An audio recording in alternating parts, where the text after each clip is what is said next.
प्रतापगढ़ गांव में वैद्यनाथ किसान रहता था। वैसे तो वैद्यनाथ समझदार और गुणी था, लेकिन अपने भाइयों के निकम्मे होने की वजह से हमेशा परेशान रहता। वैद्यनाथ के खेत कम होने की वजह से वो गांव के जमींदार ठाकुर के खेत लेकर उन्हें भी जोता करता था। ठाकुर को अच्छे से पता था कि वैद्यनाथ काम का आदमी है। उसकी अच्छाई और समझदारी की वजह से ठाकुर को फसल में बहुत लाभ होता था। अरे वैद्यनाथ, आज शाम को जल्दी चले जाना और जाते वक्त कुछ खाना और मिठाइयाँ हमारे घर से ले जाना, ठीक है? हाँ, मैं जाते वक्त खाना और मिठाइयाँ दोनों ले जाऊंगा। लेकिन ये किस अवसर की खुशी पर? हाँ, अरे पूरे गांव को खबर है और तुम्हें पता नहीं? मुझे श्यामलाल ने अपने खेत दे दिए क्योंकि कर्ज नहीं चुका पाया था ना। अरे वाह मालिक वाह, आपने उसकी भी जमीन ले ली, ये तो बड़ी अच्छी बात है। वैद्यनाथ ठाकुर के घर से मिठाई और खाना लेकर अपने घर जाता है और सारी बातें अपनी पत्नी को बताता है। अरे भाग्यवान, कहाँ हो? ये देखो, मैं तुम्हारे लिए खूब सारा खाना और ढेर सारी मिठाइयाँ लेकर आया हूँ। जी, ये किस खुशी में? और इतने सारे पैसे तुम्हारे पास कैसे आए? अरे ये मिठाइयाँ और खाना तो मालिक ने दिया। वो श्यामलाल ने अपनी जमीन उनके नाम कर दिया ना, इसीलिए। श्यामलाल ने उनके नाम कर दिया या उन्होंने हड़प ली? अरे तुमने सही कहा रूपा, सब कुछ तो ठाकुर का है। गली मोहल्ले ठाकुर के, कुआं ठाकुर का, हल ठाकुर का, फसल ठाकुर की। अरे फिर हमारा क्या है? गांव या देश? आप निराश मत होइए, खाना निकाल दिया है, आप खा लीजिए। अरे वो कहते हैं ना, हमें तो सूखी रोटी भी बहुत है। अरे अब दूसरों को खीर नहीं मिल रही तो हम क्या करें? वैद्यनाथ सुबह फिर से ठाकुर के यहाँ हल चलाने चला जाता है। मालिक आज कहीं दिखाई नहीं दे रहे, मैं खेत कैसे जोतूंगा? अरे सारे हल पड़ोस की शादी में चले गए हैं। शादी में हल का होना शुभ माना जाता है ना। तुम एक काम करो, आज जाकर अपने खेतों से हल ले आओ और उससे हमारे खेत जोत दो।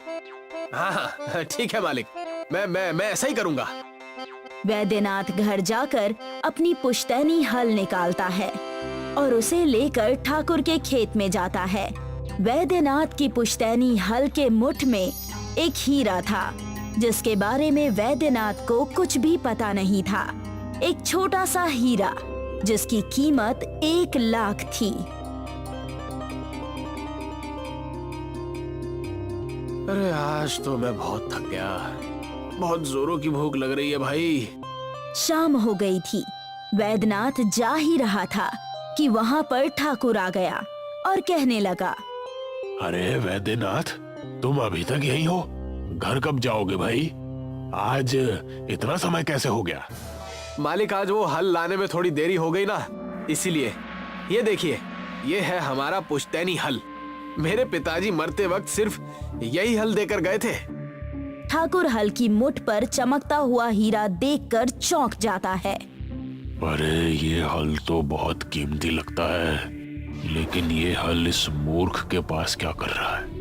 हल तो बहुत अच्छा है और बहुत बड़ा लग रहा है। हाँ, एक काम करना, इसे यहीं छोड़कर जाना।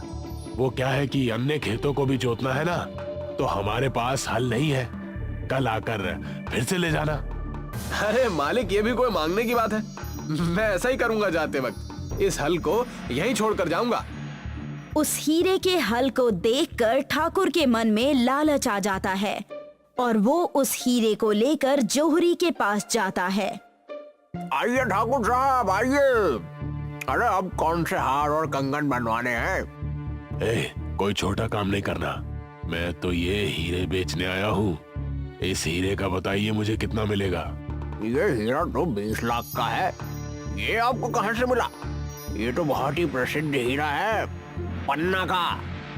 अरे तुम अपना काम से काम रखो और इसके पैसे लाओ। ठाकुर जोहरी से पैसे लेकर अपने घर शान से चला जाता है।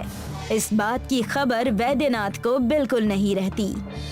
अरे वैद्यनाथ, घर पर हो या नहीं? मालिक आप यहाँ? किसी आदमी को भेज दिया होता या मैं खुद आपके पास आ जाता। क्या क्या बात हो गई मालिक? अरे मैं तुमसे बहुत खुश हूँ भाई। ये लो कुछ पैसे, अपना कर्जा चुका देना और इससे कुछ दिनों तक आराम की जिंदगी बिताना। और हाँ, मैंने तुम्हारा हल बाहर तुम्हारे घर के पास ही रखवा दिया है। ठाकुर इतना कहकर वहाँ से चला जाता है। वैद्यनाथ की नजर जब हल पर पड़ती है तो वो अपनी पत्नी रूपा को बुलाकर उससे कहता है, अरे अरे भाग्यवान, ये देखो, हमारे हल से वो मणि गायब है जो चमकते रहता था। जरूर कहीं खो गई होगी, और क्या, कल सवेरे जाना और ठाकुर साहब के खेत में देख लेना। वैद्यनाथ पूरी रात सो नहीं पाता। उसे बस हल की मणि की ही चिंता होती है।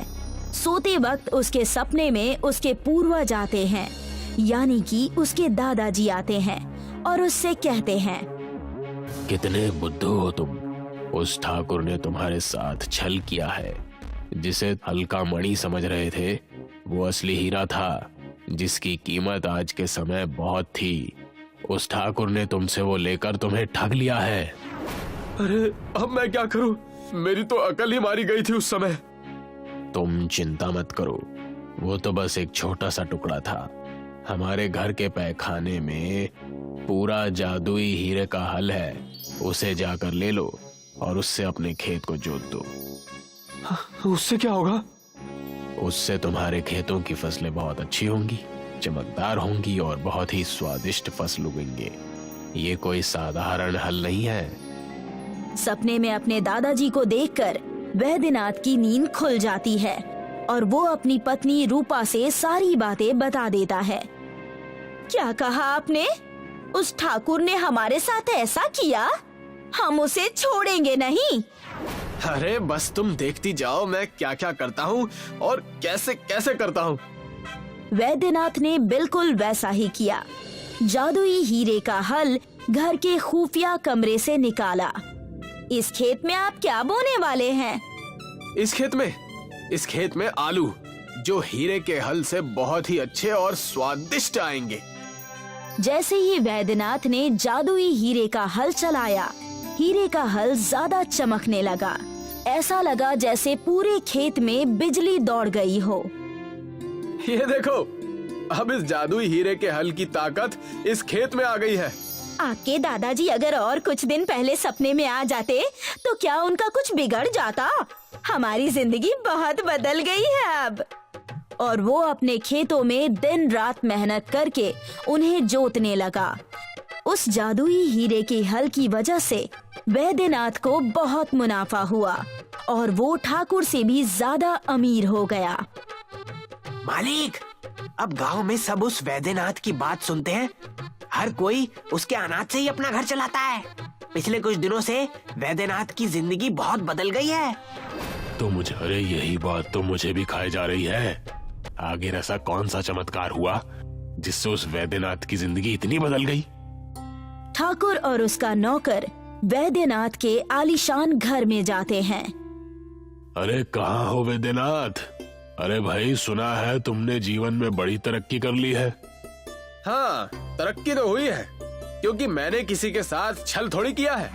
आपने तो मेरे हल के हीरे को भी छल से ले लिया, लेकिन भगवान की महिमा कुछ और ही थी। ठाकुर को वैद्यनाथ की तीखी बोली से गुस्सा आ जाता है और वो अपने नौकर को वैद्यनाथ को कमरे में बंद करने का आदेश देता है। इसे जाकर कमरे में बंद कर दो और घर की तलाशी लो। ठाकुर के कहे अनुसार नौकर ने वैद्यनाथ को जबरदस्ती कमरे में बंद कर दिया और घर की तलाशी लेने लगा। तब वहां उसे जादुई हीरे का हल दिखा। ये देखो, ये रही इसके अमीर होने की चाबी।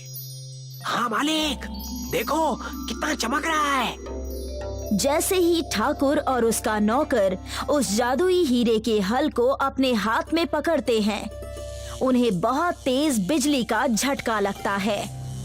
अरे अरे बचाओ, भागो भागो यहाँ से। अरे मालिक, आपकी वजह से मैं भी चिपक गया मालिक। और तुरंत ही उन्होंने उस जादुई हीरे के हल को छोड़ दिया। नौकर ने दरवाजा खोलकर वैद्यनाथ को बाहर निकाला। अरे अरे, इस घर में एक पल भी रहना बर्बादी है, भागो यहाँ से। अब के मैं आपसे यहाँ के काम करने नहीं आऊंगा। मैं आपकी नौकरी छोड़ रहा हूँ। हाँ। ठाकुर और नौकर को उनकी सीख मिल गई। वैद्यनाथ को भी इसका अंदाजा हो गया और वो अपने दादाजी की तस्वीर देखकर मुस्कुराने लगा और खुशी खुशी अपनी जिंदगी बिताने लगा।